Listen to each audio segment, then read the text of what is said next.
po mga kapasada. Salamat po at inabutan ko yung ating service.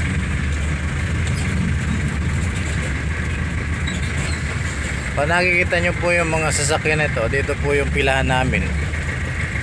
Ito po yung aming munting blackboard. Ayan po si Gob, yung color po namin.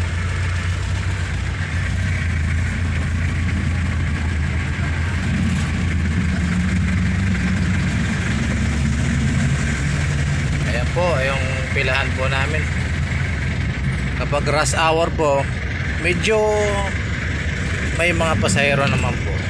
Pagkatapos po ng rush hour, yun, pahirapan na po sa pasahero. Kaya kailangan po ng mga drivers tiyaga-tiyaga lang po.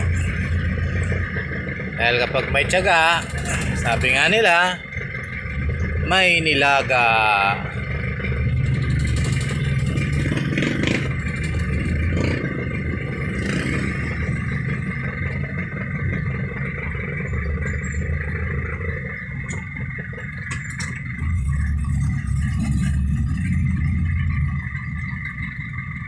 Okay po, nakapark na po tayo. Tihintayin na lang po natin yung ating service.